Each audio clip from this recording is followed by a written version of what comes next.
আসসালামু আলাইকুম রহমতুল্লাহি ওবরকাতুহ।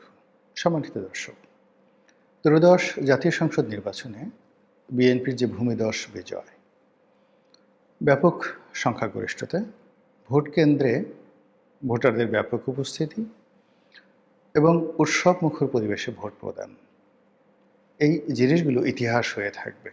কেন এমন হলো? এভাবে তো হওয়ার কথা ছিল না। আমরা যে ভাইব বা যে ধরনের একটা উত্তাপ ছড়ানো হয়েছিল, সেক্ষেত্রে একেবারে বড় থেকে ছোট, ছোট থেকে মাঝারি সবার মধ্যেই জামাত আতঙ্ক ছড়িয়ে পড়েছিল। সকলের মধ্যে ম্যাটিকুলাস ডিজাইনের ভয় শুরু হয়ে গিয়েছিল। সবাই ধারণা করেছিল যে জামাত ছলে বলে কৌশলে ক্ষমতায় আসবে।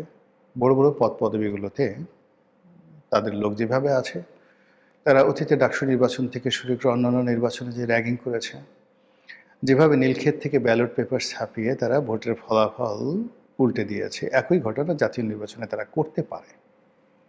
দ্বিতীয়ত, তাদের ব্যাংক আছে, বিমা আছে, প্রচুর টাকা আছে, দুহাতে টাকা খরচ করতে পারে, 10,000 20,000 কোটি টাকা। তার সঙ্গে সঙ্গে দেশ বিদেশের যে প্রচারণা এবং প্রোপাগান্ডা মেশিনগুলো রয়েছে, সেগুলো অনেকটা তাদের পক্ষে। চীন, পাকিস্তান, তুরস্ক, এই দেশগুলোর সঙ্গে সঙ্গে আবার সৌদি আরবও চাচ্ছিল যে জামাত ক্ষমতায় আসুক। অন্যদিকে তালেবান রাষ্ট্র আফগানিস্তান জামাতের সঙ্গে, হেফাজতের সঙ্গে, ডক্টর মোহাম্মদ ইউনূসের সঙ্গে জামাতের একটি সম্পর্ক গত 17 মাসে গড়ে তুলেছিল। এগুলো দেখে আমরা ভয়ে অস্থির হয়ে পড়েছিলাম যে জামাত ক্ষমতায় আসবে। তো এই অবস্থাতে প্রথম দিকে দেখলাম যে আমরা শেখ হাসিনা বা আওয়ামী লীগের লোকজন যারা আছেন, তারা বিএনপি সম্পর্কে খুব নরম ভাষায় কথা বলছেন। বিএনপির সঙ্গে একটা সমঝোতা, রিকনসিলিয়েশন, এই কথাগুলো তারা বলে আসছিল এবং সজীব ওয়াজেদ জয় তারেক রহমান সাহেবের সঙ্গে কণ্ঠে কণ্ঠ মিলিয়ে অনেক কথা বলেছেন।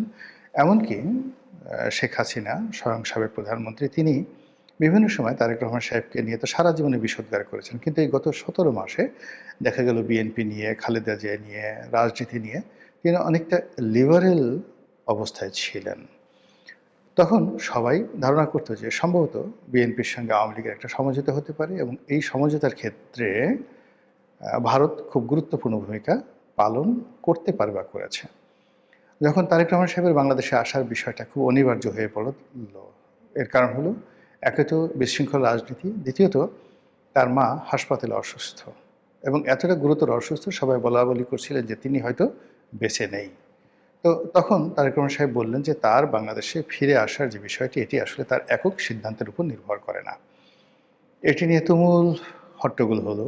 যে যার মতো করে বলল, এ দেশ চালাবে কীভাবে, সে তো পরাধীন, সে লন্ডনের নাগরিকত্ব নিয়েছে, ওই নাগরিকত্ব ছেড়ে তার পক্ষে আসা সম্ভব নয়, সে লন্ডনের অ্যাসাইলামে আছে, নানা রকম কথাবার্তা যখন বলা হচ্ছিল, ঠিক সেই সময়টাতে বাংলাদেশে ওসমান হাদির যে হত্যাকাণ্ড ঘটল এবং সেই হত্যাকাণ্ডকে কেন্দ্র করে সারা বাংলাদেশ এতটা উত্তাল হয়ে পড়ল যে কোনো কিছু কারো নিয়ন্ত্রণে ছিল না।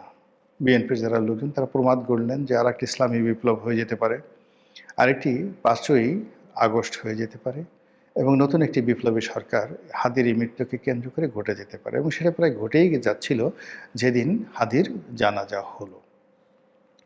তো হাদির এই মৃত্যুর ঘটনার সঙ্গে সঙ্গে তারেক রহমান সাহেব নাটকীয়ভাবে বাংলাদেশে আসার ঘোষণা দিলেন এবং তিনি বললেন যে তিনি 25 তারিখে আসবেন এবং 25 তারিখে তিনি আসলেন এবং যথারীতি যেটা আমরা দীর্ঘদিন ধরে বলে আসছিলাম যে তিনি আসার পর যমুনার গুরুত্ব থাকবে না, তিনি আসার পর সবাই তার কাছে যাবে এবং তিনি যেদিন বাংলাদেশে পা দিবেন, ওই দিন থেকে তিনি বাংলাদেশের অঘোষিত প্রধানমন্ত্রী হয়ে যাবেন। এই কথাগুলো আমরা কে কে বলেছেন জানি না, কিন্তু আমি গত 4-5 মাস যাবৎ বলতে গেলে ঝুঁকি নিয়েই কিন্তু এই কথাগুলো বলছিলাম। এর কারণ হলো, এখন আজকের এই দিনে তারেক রহমান সাহেবের প্রশংসা করাটা খুবই সহজ একটা বিষয় এবং মাগনা একটা বিষয়। কিন্তু যাকে বলা হয় তারেক রহমান সাহেবের লন্ডনের সাথে যে বৈঠক হলো, ওই সময়টা পর্যন্ত, অর্থাৎ 2025 সনের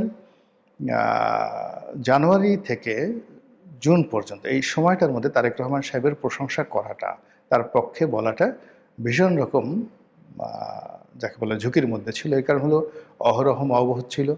এমনকি বিএনপির লোক, মির্জা আব্বাসের মতো লোক, মির্জা ফখরুল সাহেবের মতো লোক, তারপর সালাউদ্দিন সাহেবের মতো লোক, তারাও মবকে ভয় পেতেন। ঢাকা বিশ্ববিদ্যালয় বুয়েটে যেখানে তারেক রহমান সাহেবকে নিয়ে বাজে রকম স্লোগান হতো, ১, ২, ৩, ৪, তারেক রহমান সাহেবের ঢ্যাস মার, তারপরে টিনের চালে কাউয়া, তারেক আমার ঢ্যাস, এই সমস্ত কথাবার্তা বলা হতো। তো সেক্ষেত্রে তারেক রহমান সাহেব প্রধানমন্ত্রী হবেন, বাংলাদেশে ফিরে আসবেন, সে আসলে জামাতের কোনো গুরুত্ব থাকবে না, এই কথাগুলো বলা এত সহজ ছিল না। আপনারা যারা ইউটিউব দেখেন দেখবেন যে ওই সময়টাতে আমি এই কথাগুলো বলেছি।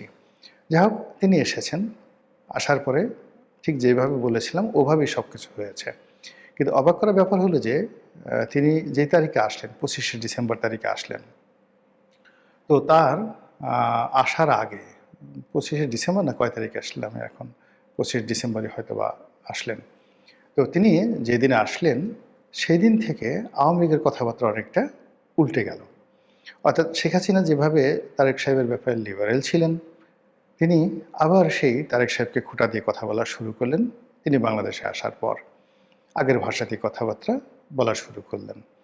আবার তিনি আগে যেভাবে ভোটে অংশগ্রহণ করবেন, তারপরে সুযোগ পেলে অবশ্যই অংশগ্রহণ করবেন, তারপর তিনি এখনও দেশের বৈধ প্রধানমন্ত্রী, এই কথাগুলো তিনি বলা শুরু করলেন। আগে কিন্তু তিনি বলেছিলেন যে ঠিক আছে, যেটা ঘটে গেছে আমি মেনে নিয়েছি, আমি পদত্যাগ করেছি, এই কথাগুলো বলেছেন। কিন্তু পরবর্তীতে দেখা গেল তারেক রহমান সাহেব আসার পরে আওয়ামী লীগ তার কথা পরিবর্তন করে বলার চেষ্টা করলেন যে এখনও শেখ হাসিনা বৈধ প্রধানমন্ত্রী, ক্যাবিনেট বৈধ, সংসদ বৈধ, সব কিছু বৈধ।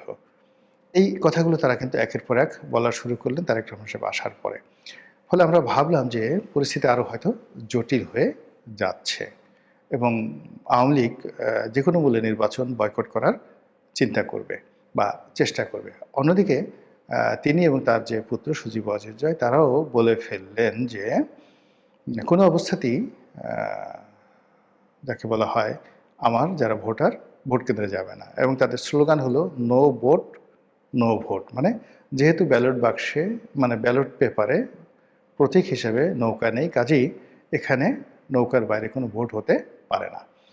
তো এই যে প্রচারণা তুঙ্গে, সেই তুঙ্গে প্রচারণা হওয়ার পর সাংগতিক কারণে বিএনপির যারা লোকজন তারাও ভয় পেয়েছেন, আওয়ামী লীগের যারা লোকজন তারাও দ্বিধাগ্রস্ত ছিলেন, সবাই মনে করছিলেন আমরা ভোট কেন্দ্রে যাব না। কিন্তু আসলে শেষমেশ কিন্তু ভোট হয়ে গেছে।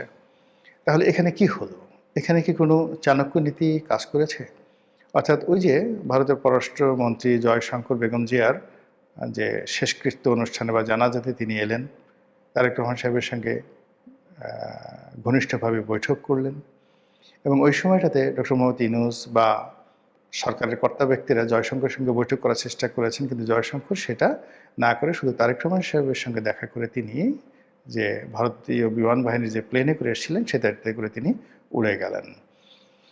২ নম্বর হলো যে এই যে ভারতের যে প্রজাতন্ত্র দিবস, সেই প্রজাতন্ত্র দিবসে বিএনপির সকল নেতাদেরকে দাওয়াত করা হলো এবং সেখানে যিনি প্রণয় ভার্মা রয়েছেন ভারতের রাষ্ট্রদূত, তার সঙ্গে বিএনপির একটা নিদারুণ দহরম মহরম সম্পর্ক হলো।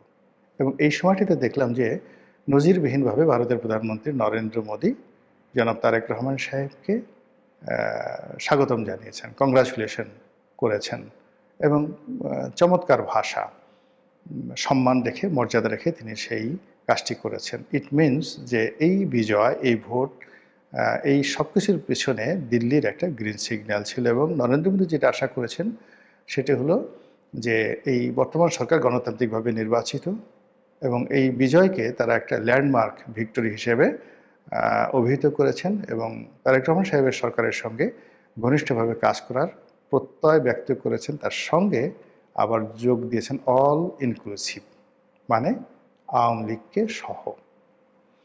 এখন সেক্ষেত্রে যদি চাণক্য নীতিটা এরকম হয়ে থাকে যে উপরে উপরে শেখ হাসিনা যে কথাগুলো বলেছেন মূলত জামাতকে বিভ্রান্ত করার জন্য, সজীব ওয়াজেদ জয় যে কথাগুলো বলেছেন জামাতকে বিভ্রান্ত করার জন্য, আর অন্যদিকে তলে তলে যে কাজগুলো হয়েছে সেটা হলো ভোটারদেরকে বিভিন্ন, তাদের তো যে ওয়েব মিটিংগুলো হয়, খুব গোপন ওয়েব মিটিংগুলো হয়, সেই ওয়েব মিটিংয়ে ভোটারদেরকে ভোট কেন্দ্রে যাওয়ার জন্য হয়তো নির্দেশনা যদি তারা দিয়ে থাকে এবং এই তাদের নির্দেশনা দেওয়ার পেছনে যদি নরেন্দ্র মোদী দিল্লি অথবা রয়ের কোনো ভূমিকা থাকে, তাহলে ধরে নিতে পারেন যে রাজনীতিতে আগামীতে নতুন যে সমীকরণ আসছে সেই সমীকরণে জামাতের যে প্রভুত্ব শুরু হয়েছিল গত ১৭ মাস ধরে, আর যেটি অব্যাহত ছিল সেটি ক্রমশ হ্রাস পেতে থাকবে। আল্লাহ ভালো জানেন। কল্যাণ হোক এদেশের, মঙ্গল হোক আমাদের সবার, দেশ ভালোভাবে চলুক, আর গণতন্ত্রের সুফল আমরা সবাই উপভোগ করি। আসসালামু আলাইকুম রহমতুল্লাহি ওয়া বারাকাতুহু।